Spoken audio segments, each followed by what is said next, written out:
Planning Commission of India has said that for the Indian economy to grow at 9%, the power sector must grow at 8.1% per annum.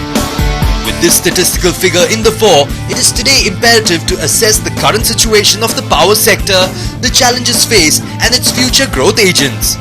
Recognizing the importance of the power sector and its growth drivers, TSPL organized the inaugural event of the Energize Awards, rewarding the continued contribution of the industry's stalwarts. Experts from across the country participated in the event, shedding light on various important aspects of the power sector, stressing on its importance towards fostering India's infrastructure. As you see, India's generation sector has made a significant progress in the last few years, especially in the last decade.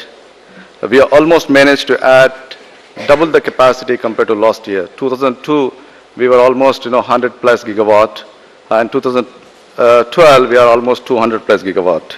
And also our consumption, even now, which is one of the least in the world, whether it's a developed or underdeveloped economies, we are just 813 kilowatt hours. In many parts, even we don't have even what you call a lifeline. Lifeline is 4 hours in the morning, 4 hours in the evening. That's called lifeline hours. We don't even have that kind of power supply. In spite of this tremendous growth in the last 1 decade, we still have one of the least per capita consumption, 813. That also gives a lot of scope for this sector. While we have added almost double our capacity, it is still insufficient to meet India's growth targets. Our demand for power is increasing almost 8 to 10%. With industrialization and a lot of urbanization, the appetite for electricity is still going to go up. The energy deficit of 8 to 9% and the peak demand supply of close to 9 to 10% for this year is expected to go further. Thank you and good evening. Today we are in a situation where there is surplus power.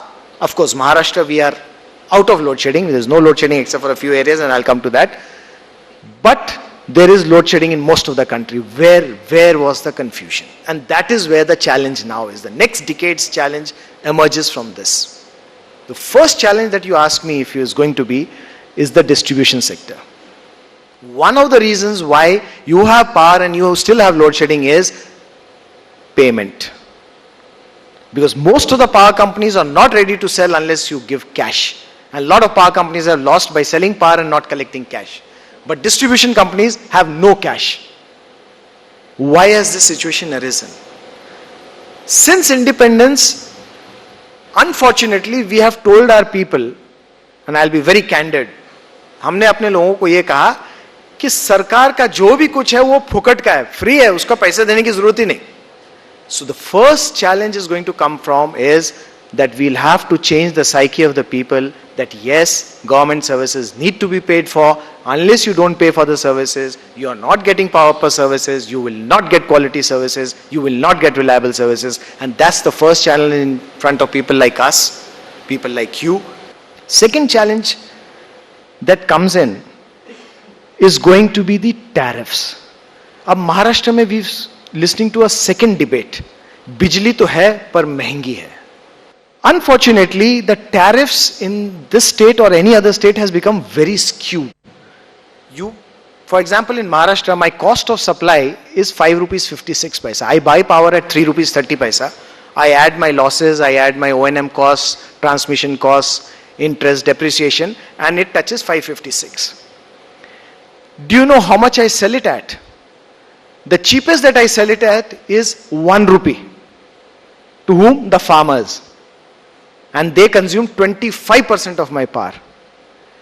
And do you know how much I sell it at the extreme end? To hoardings at 18 rupees. But below that, if you see industry, commercial, for example, this hotel is paying almost 8 to 9 rupees for per unit of power. Third challenge. Whichever conference I go to, everywhere we are talking of technology. We are talking of how important we are in terms of technology. किसी भी conference में जाके मैंने कभी ये नहीं सुना कि कंज्यूमर के बारे में कोई बात करे. What does the consumer want? कभी कंज्यूमर को हमने सेंटर पे रखा. And this is one industry which touches every consumer. in Maharashtra, have 2.5 crore consumers.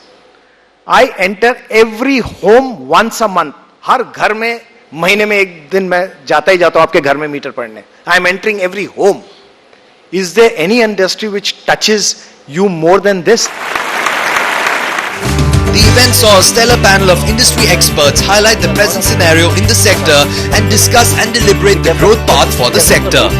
Mr. Venu, what's your view on the role that the smart grid will play in improving the effectiveness of utilities? I think it's got a great role to play in the utilities, especially on the operations side.